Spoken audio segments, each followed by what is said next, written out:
Selamat datang di Liputan 6 Talks. Nama saya Riko Anggara. Saya sekarang bersama Menteri Koordinator Hukum, HAM, Imigrasi, dan Permasyarakatan Yusril Iza Mahendra.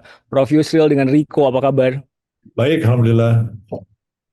Prof, hari yang sibuk ya. Tadi rakor dari pagi sampai siang, kemudian jumpa pers. Ceritakan sedikit apa yang menjadi bahasan paling urgent di dalam. Tadi ada polisi, ada menteri, dan lain-lain. Ya, hari ini kita menyelenggarakan rapat koordinasi bidang hukum dan HAM dan diperluas ya, mengundang juga beberapa kementerian dan lembaga yang walaupun tidak secara langsung terkait dengan masalah yang kita bahas, tapi ada sentuhannya dengan masalah HAM.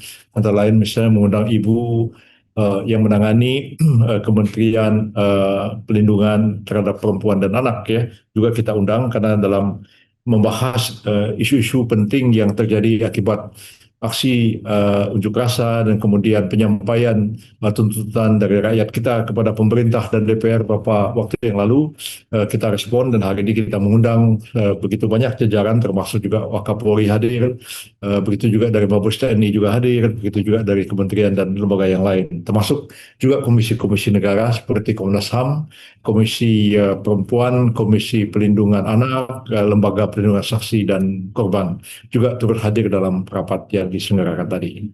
Hmm. Eh, Prof. Yusril bilang pemerintah merespons positif soal tuntutan 17+8 itu. Apa saja yang sudah sejauh ini dilakukan, Prof? Ya, untuk bidang kami memberikan respon yang positif terhadap upaya penegakan hukum dan penghormatan serta perlindungan terhadap hak asasi manusia yang juga menjadi salah satu atau beberapa dari tuntutan yang disampaikan oleh rakyat kepada pemerintah. Terutama sekali yang harus dilakukan dalam waktu yang cepat ya, diberi waktu sampai dengan tanggal 5 September kemarin dan hari ini sudah tanggal 8, tapi kami sejak beberapa hari yang lalu sudah memastikan bahwa langkah-langkah hukum yang ditempuh oleh aparat penegak hukum dalam hal ini adalah kepolisian terhadap mereka yang ditahan atau dilakukan penangkapan selama terjadinya aksi unjuk rasa, termasuk juga aksi penjarahan, pembakaran terhadap rumah beberapa anggota DPR dan seorang menteri, itu kami memastikan bahwa apa yang sudah dilakukan terhadap mereka itu adalah dalam batas-batas koridor dan HAM. Jadi dari sekian 5.000 lebih mereka yang ditahan di seluruh Indonesia itu 4.800 lebih itu sudah dibebaskan dan sudah dikembalikan ke keluarga masing-masing. Tapi masih tersisa 583 orang di seluruh Indonesia yang sekarang ini proses hukumnya itu dilanjutkan.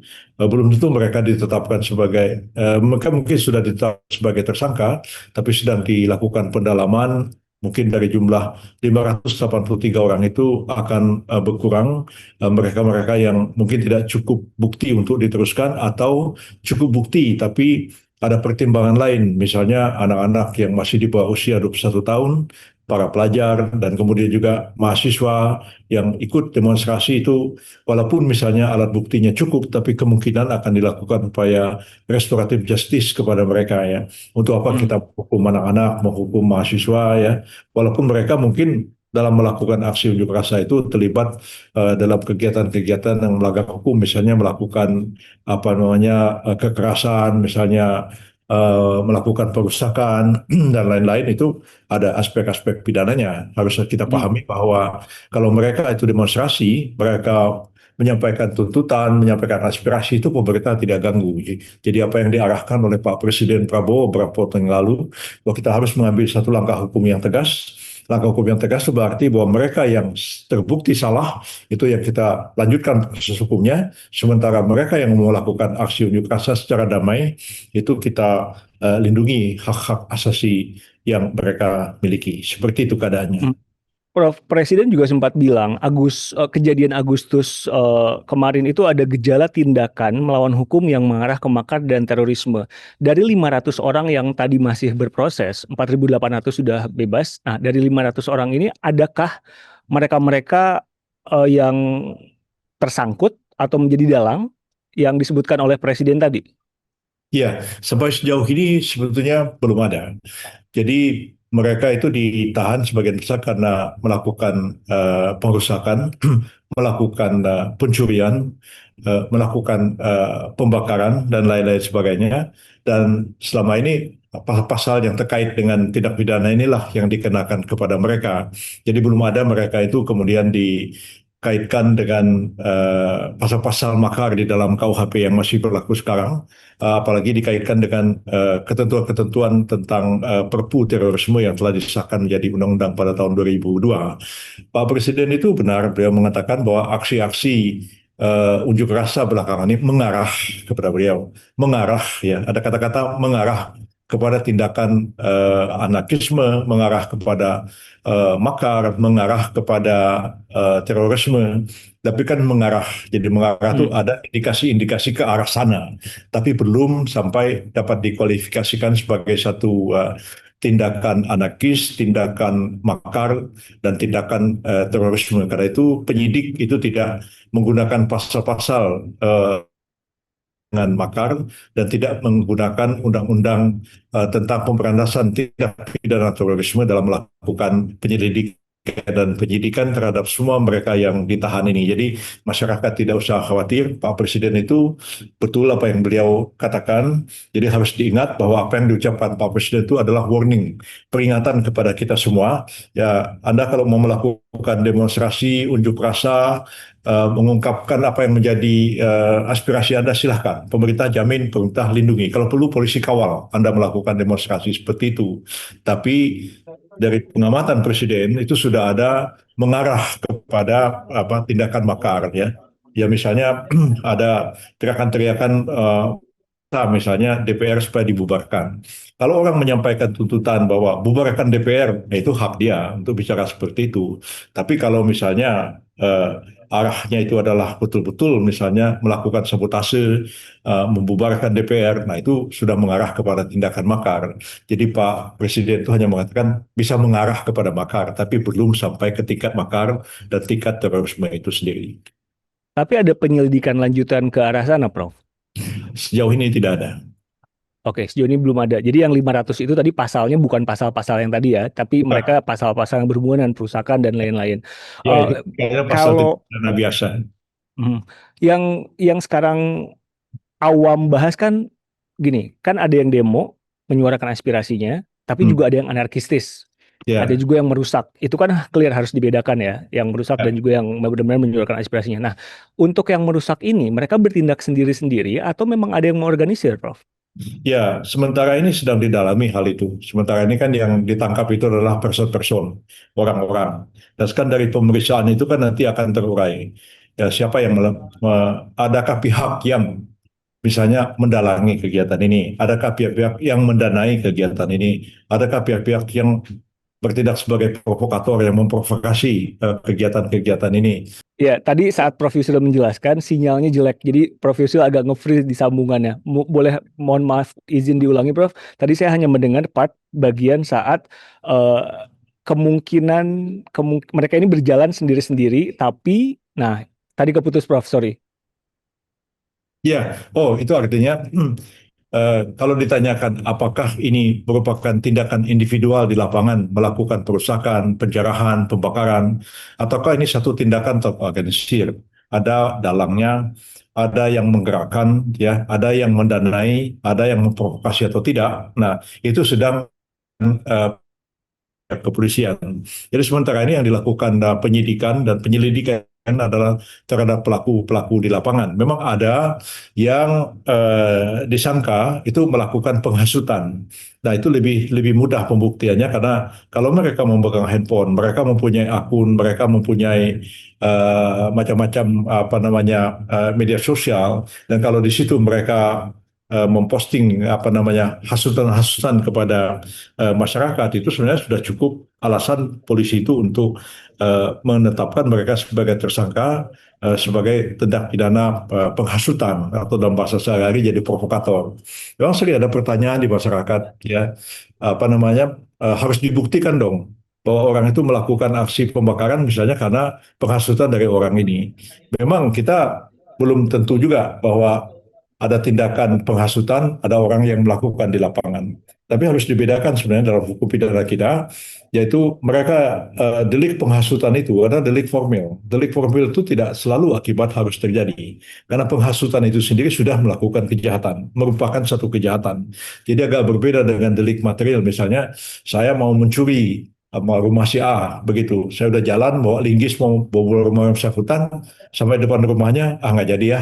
Nah, itu tidak bisa dipidana karena perbuatannya itu tidak diwujudkan dalam satu tindakan. Kalau delik material itu akibat harus terjadi. Sedangkan delik formil akibat tidak selalu harus terjadi. Delik menghasut itu sendiri adalah delik formil, jadi tidak perlu ada hubungan kausal antara orang yang menghasut dengan mereka yang menghasut. Karena tindakan penghasutan itu sendiri sudah merupakan suatu kejahatan. Prof, kasih kita insight ini buat yang nonton juga jadi teredukasi. Jadi definisi memprovokasi atau menghasut itu eh, indikatornya tuh apa, Prof? Karena kan sekarang orang gampang ya buat nulis gitu. Nah, Hmm. bagaimana supaya kita semua belajar bahwa yang ini tuh hati-hati, ini bisa kena pasal penghasutan dan provokasi dan lain-lain.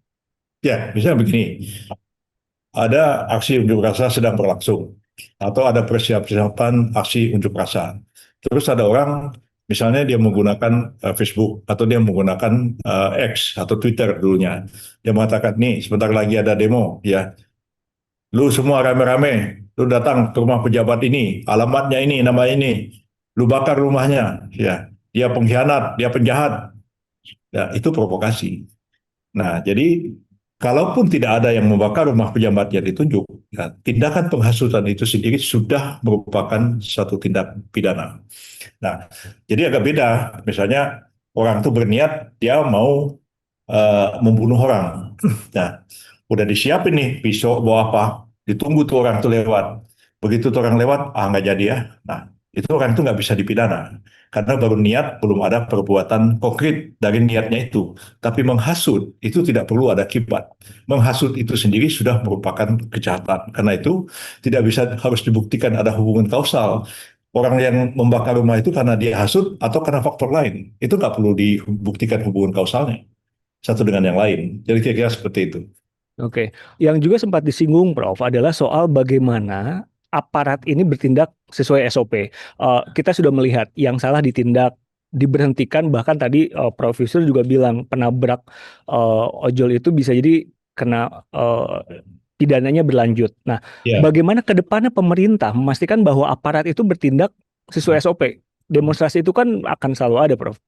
ya, tentu untuk menjadi polisi itu kan melalui satu proses latihan yang cukup panjang ya.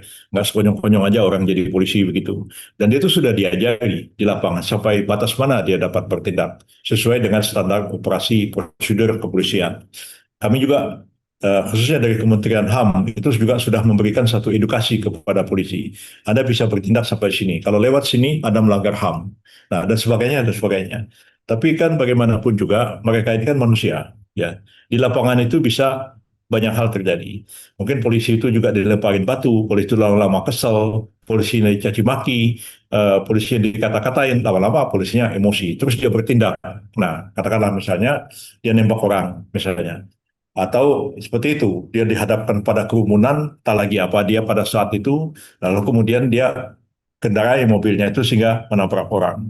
Nah, itu bisa terjadi di lapangan walaupun mereka sudah dididik. Nah, kalau mereka melakukan apa namanya kesalahan seperti itu, maka pertama-tama terhadap aparat kepolisian itu akan dilakukan persidangan etik. Ya, apakah dia bertindak sesuai dengan profesionalisme seorang anggota Polri atau tidak? Nah, kalau keputusan mengatakan dia bertindak tidak profesional, nah, sedangkan akibat perbuatannya itu mengakibatkan orang mati, ya mungkin dia lalai, ya mungkin dia sengaja. Kalau dia sengaja, udah pasti itu dia akan dipidana. Tapi orang lalai pun, jadi ada juga saya baca di beberapa media sosial, mens reanya nggak ada kok katanya. Dia jahatnya nggak selalu, ya. Satu perbuatan itu nggak selalu ada mens rea, ya. Saya malam-malam nyetir mobil, saya ngantuk, ya. Akibat ngantuk itu saya nabrak orang. Apakah saya berniat mau nabrak orang itu kan tidak. Nggak ada mens rea kok, nggak ada niat jahat kok. Saya ngantuk aja. Tapi kelalaian, karena kelalaian yang mengakibatkan matinya orang, itu tidak pidana. Nah, jadi polisi yang sekarang ini dua orang sudah putuskan bahwa mereka bertindak tidak profesional, itu ada sanksi-sanksi dari pihak kepolisian, ya, yang ya mungkin orang itu akan didemosi, ya, diturunkan pangkatnya atau dia dipecat dari kepolisian. Nah, tetapi karena kelalaiannya atau karena kesengajaannya dia menabrak menyebabkan matinya orang, itu kejahatan, itu tidak pidana. Karena itu rapat tadi sudah hakul yakin kita bahwa terhadap dua orang anggota polisi ini akan berlanjut proses pidana, sedangkan proses etiknya sudah dilakukan, dan proses etik itu akan berlanjut kepada proses pidana dan dia akan dituntut di pengadilan umum karena polisi itu bukan lagi tentara, ya, jadi tidak dituntut di pengadilan Hmm. militer, dia dituntut di pengadilan umum.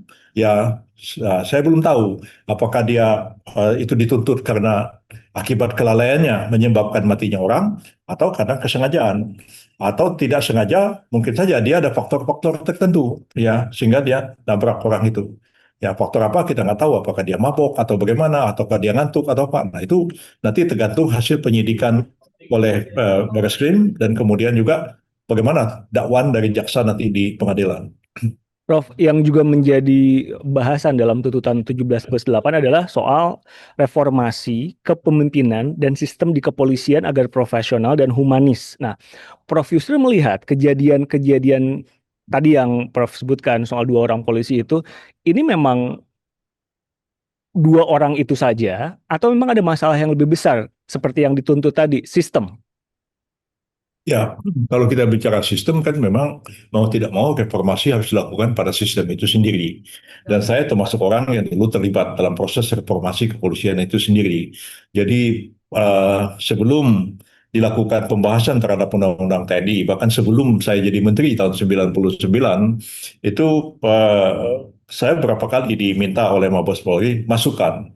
Polisi ini mau dibagaimanakan di era reformasi ini? Tetap di bawah bersatu dengan ABRI, TNI pada waktu itu, atau polisi ini harus dipisah. Kalau polisi harus dipisah, apakah dia itu menjadi sipil 100% atau dia tetap ada unsur tentaranya?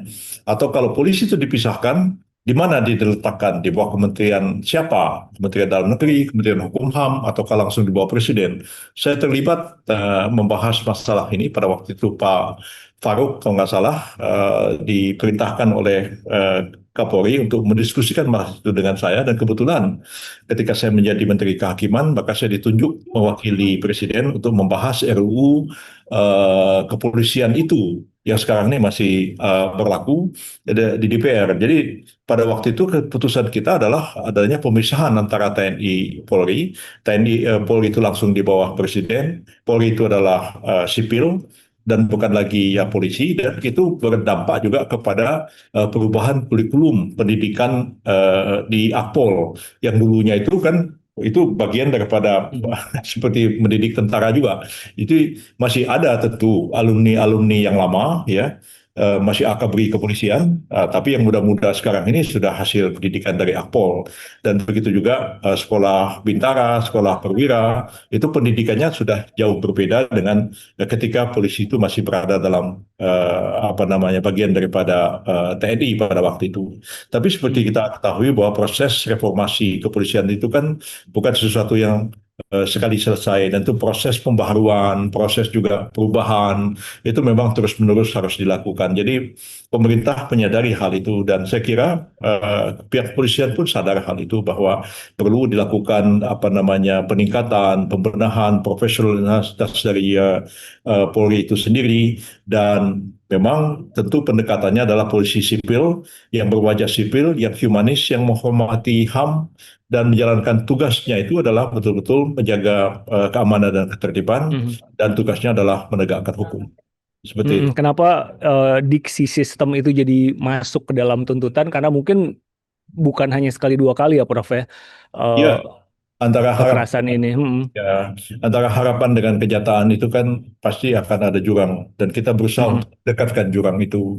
Idealnya seperti yang saya bayangkan pada awal tahun 2000, ya, ketika membahas RUU kepolisian negara Republik Indonesia itu kita berharap sebenarnya dalam waktu 10 tahun ya kepolisian kita itu betul-betul akan berwajah sipil, apa namanya, melakukan pendekatan-pendekatan persuasif kepada masyarakat dan jauh daripada penggunaan apa namanya senjata atau penggunaan kekerasan, walaupun pada akhirnya polisi bisa melakukan itu, tapi itu merupakan satu alternatif yang terakhir. Dan karena itu memang dalam kode etik yang dapat diadili seorang berdasarkan kode etik Polri itu, tindakan-tindakan aparat kepolisian itu kan harus terukur, ya. Jadi kalau seperti ini apa yang dilakukan? Kalau seperti ini apa yang dilakukan? Apa sudah Ya. saatnya misalnya menembakkan gas air mata? Nah, sudah saatnya melakukan eh, apa namanya itu, menggunakan barikade. Sudah saatnya atau tidak menggunakan apa namanya pagar kawat berduri atau tidak. Jadi itu tindakan-tindakan yang dilakukan itu harus menyesuaikan dengan keadaan di lapangan. Jangan sampai terjadi abuse of Ya. power, sampai satu tindakan yang berlebihan. Ya, ibaratnya itu mau menembak kancil itu pakai senjata M16, itu kan tidak akan berlebihan. Kancil ditembak dengan senapan angin itu udah mati, kan kira-kira seperti itu. Jadi Oke. saya kira proses seperti ini harus kita sadari, kita maklumi. Tapi dengan kejadian-kejadian ini kita ambil hikmah positifnya. Ini mendorong pemerintah, mendorong juga Polri untuk berbenah diri, ya mau betul-betul ke depan ini Polri ya seperti apa yang diharapkan oleh seluruh rakyat kita. Prof, kemarin juga kita melihat ribuan TNI eh, ikut ambil bagian dalam pengamanan, eh, pengamanan apa, pengamanan sipil, eh, konvoi berkeliling. Sebetulnya pembagian tugasnya tuh seperti apa, Prof? Jadi memang undang-undang tentang TNI itu kebetulan saya juga yang pada waktu itu mewakili Presiden Megawati membahasnya di DPR sampai selesai bersama-sama Menteri Pertahanan almarhum Pak Matori Abdul Jalil pada waktu itu. Jadi memang TNI itu sudah jauh berubah ya dengan undang-undang yang kita bahas pada tahun 2002 itu.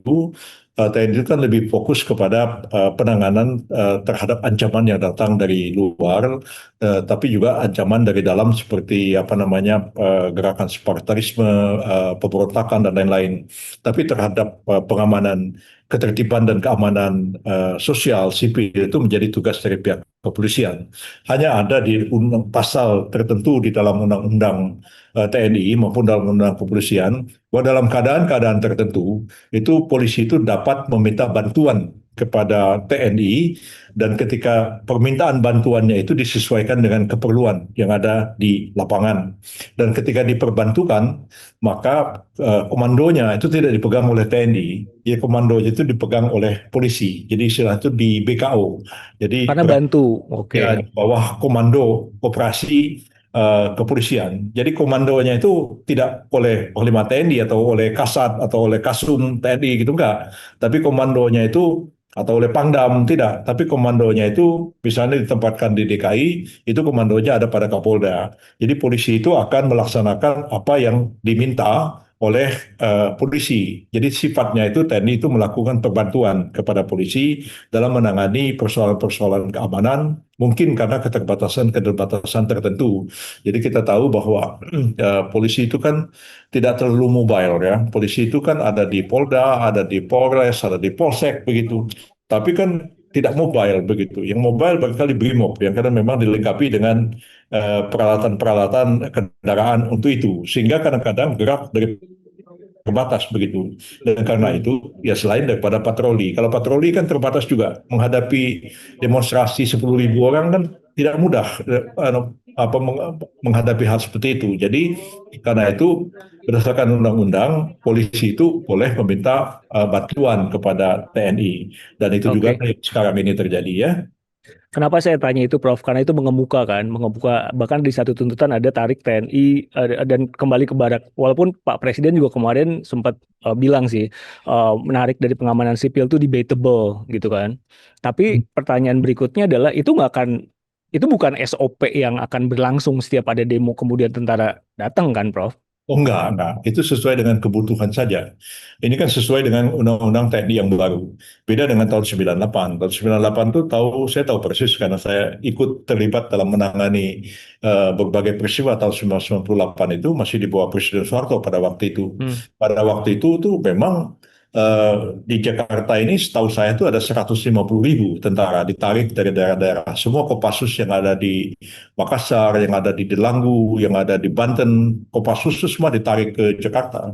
Jadi 150.000 pasukan TNI di Jakarta 98 itu sepertiga kekuatan TNI pada waktu itu. Diperkirakan TNI kita itu sekitar 450.000 orang pada tahun 98 itu. Itu saya tahu persis karena saya mendampingi Pak Harto pada waktu itu.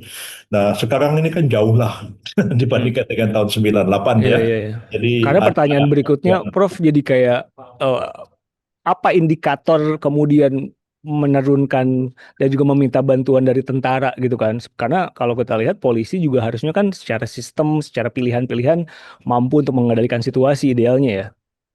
ya, ya karena pertimbangan keadaan di lapangan.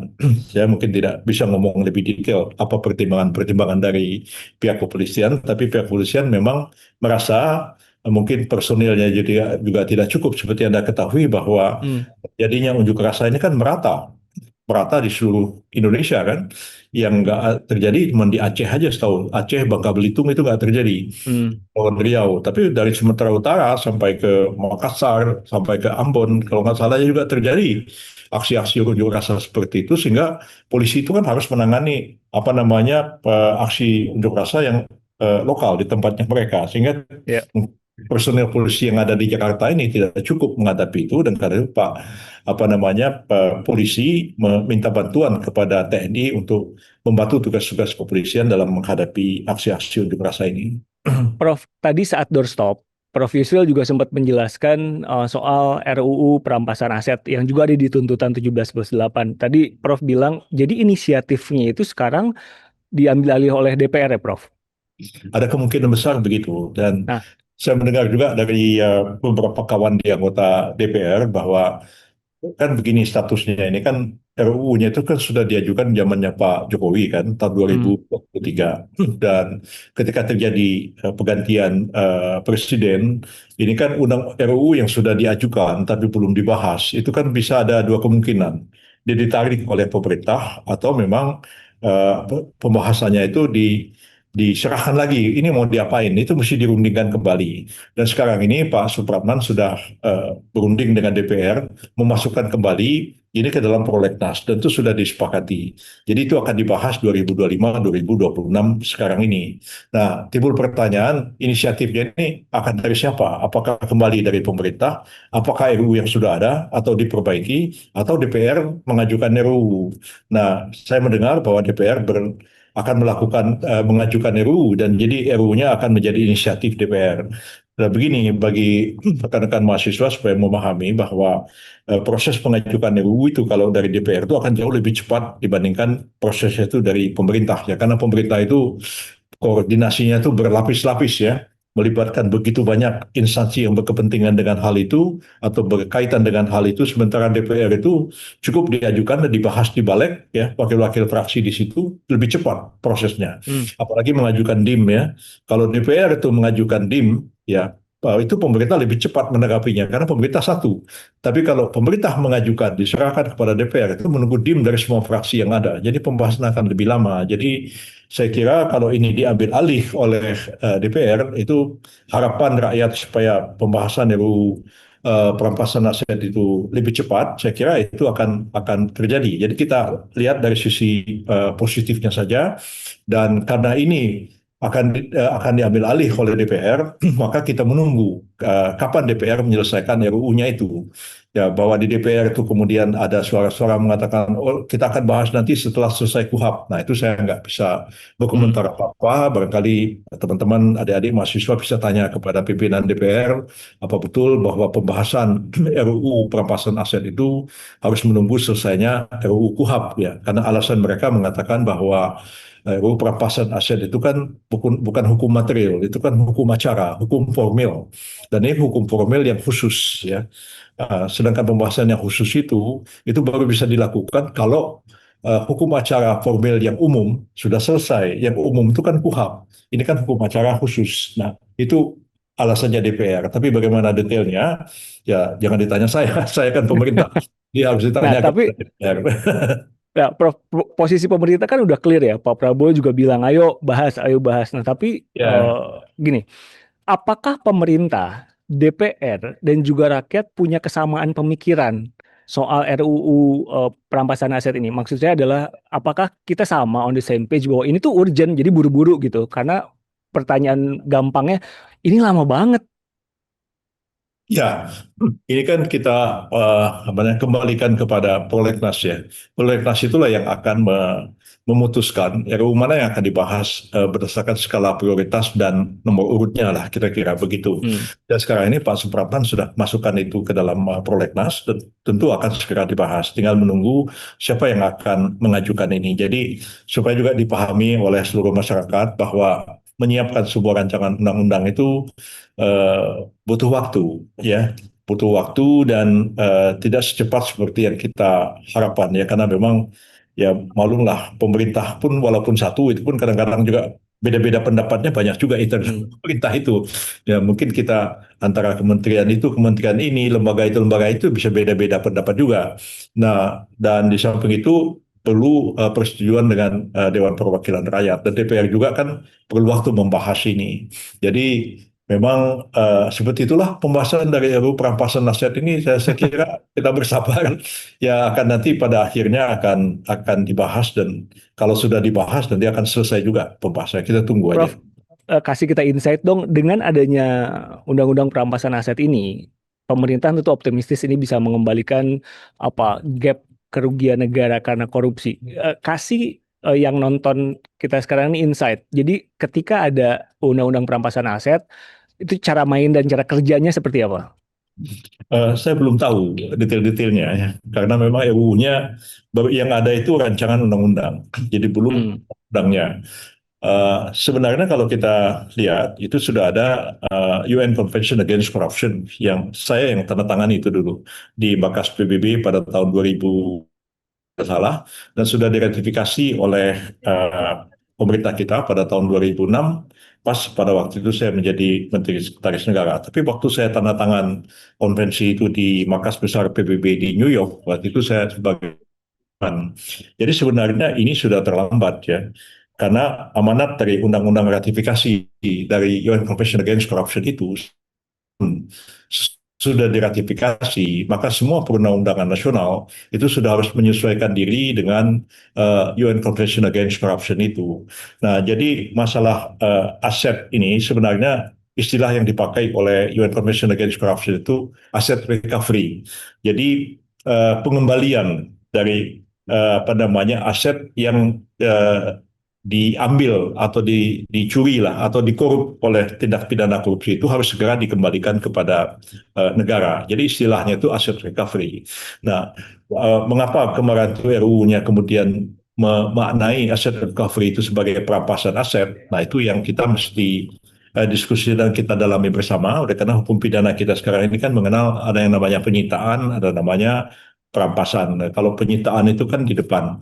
Ketika orang jadi tersangka, terdakwa, disita. Putusan pengadilan mengatakan terbukti bersalah, lalu barang bukti hasil korupsinya dirampas untuk negara, terus dieksekusi oleh jaksa. Yang selama ini itu begitu menurut hukum acara pidana kita. Tetapi dengan perampasan aset ini tentu ada upaya-upaya yang lebih keras daripada itu. Dan nanti saya tidak mau mendahului sebelum RUU-nya selesai. Ya lebih baik nanti kita tunggu pembahasannya di DPR supaya kita dapat memahami seperti apa mekanismenya. Dan ketika RUU itu dibahas, nanti ya semua yang berkepentingan silakan aja ikut RDP, apa namanya, memberikan masukan, memberikan apa sehingga RUU itu betul-betul aspiratif sesuai yang dikehendaki oleh rakyat. Prof, terakhir saya baru dapat WhatsApp dari kolega saya. Ini tiba-tiba ada, tolong tanyain ke Prof Yusril, ada isu reshuffle pada sore ini, Senin sore ini. Udah dengar, Prof? Belum tahu saya. Ya sudah. Tapi diundang, Prof. Ada ketemu sama presiden. Enggak ada. Kita belum tahu sama sekali. Ya, saya Oh ya tetap udah. melakukan kegiatan-kegiatan rutin di kantor deh, baru mau selesaikan. Dan nggak tahu ya, belum ada apa-apa sampai hari ini. Sampai sekarang. Prof Oke. Yusril, terima kasih meluangkan waktu untuk Ya. liputan Amnesty TV. Menteri Koordinator Hukum, HAM, Imigrasi dan Permasyarakatan, Yusril Iza Mahendra. Terima kasih. Baik, sama-sama.